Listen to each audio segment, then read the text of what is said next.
Guys Netflix पर राज and DK creation की एक वेब सीरीज आई गन्स एंड गुलाब। मतलब कमाल की वेब सीरीज है भाई, एक नंबर। सीरीज में जो 90s के माहौल को क्रिएट किया है और जो कास्टिंग करी है, एक बार को तो मिर्जापुर सीरीज याद आ जाएगी। कहा जाए तो लुक से लेकर हुक तक एकदम परफेक्ट है।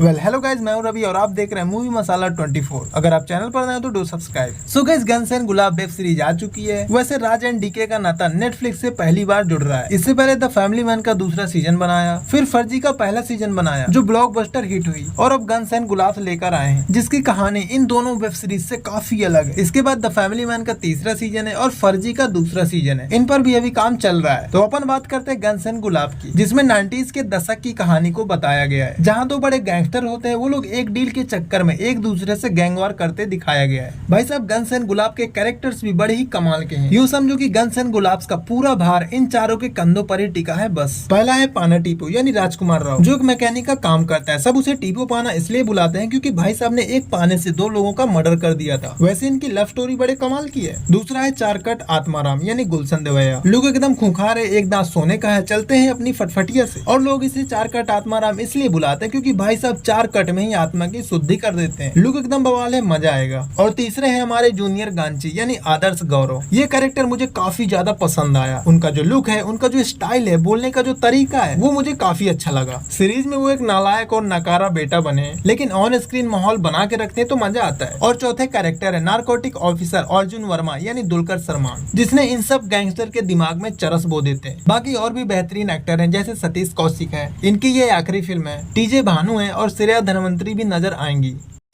तो भैया कहानी कुछ ऐसी है कि एक शहर है गुलाबगंज, वहाँ अफीम की खेती कुछ ज्यादा ही होती है। इस बीच दो गैंगस्टर होते हैं, गुलाबगंज से बड़े गांची और शेरपुर से नबीद। तभी इनके पास अफीम के एक बहुत बड़े ऑर्डर की डील आती है। इसी बीच एंट्री होती है नारकोटिक्स ऑफिसर अर्जुन वर्मा की, जो सबके अफीम के खेतों पर छापे मारकर अफीम इकट्ठा करता है, क्योंकि भैया ने सुमड़ी में जाके अफीम की इतनी बड़ी डील फाइनल कर ली है। अब इधर गांची परेशान है कि इतनी बड़ी डील होगी कैसे, क्योंकि गांची का सबसे भरोसेमंद आदमी बाबू टाइगर, जिसको नबीद के आदमी चारकट आत्माराम पहले ही टपका चुका है, और पाना टीपू इसी बाबू टाइगर का बेटा है। उसकी अलग ही कहानी चलती है। देखो भाई, पूरी सीरीज एक्सप्लेन करके मैं आपको स्पॉइलर नहीं देने वाला, नहीं तो मजा नहीं आएगा।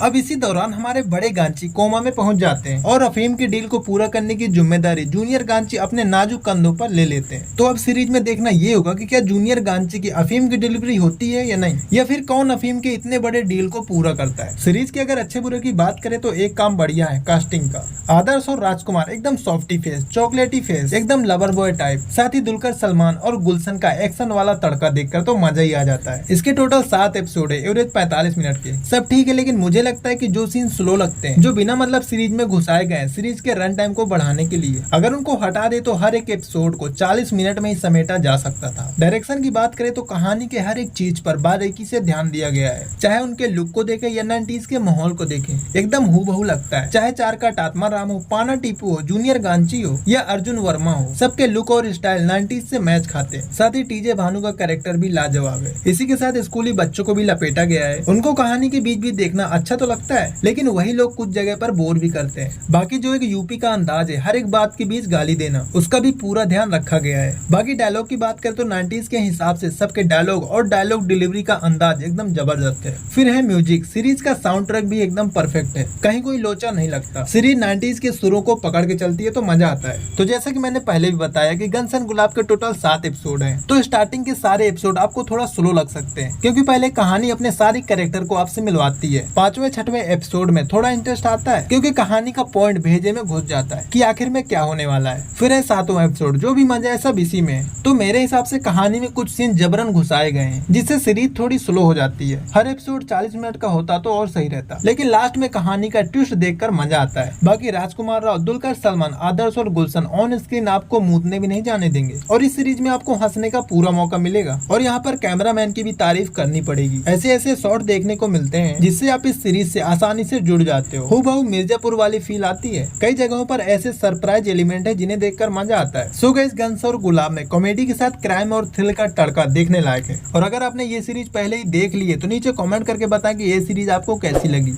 And more video do subscribe. Bye bye.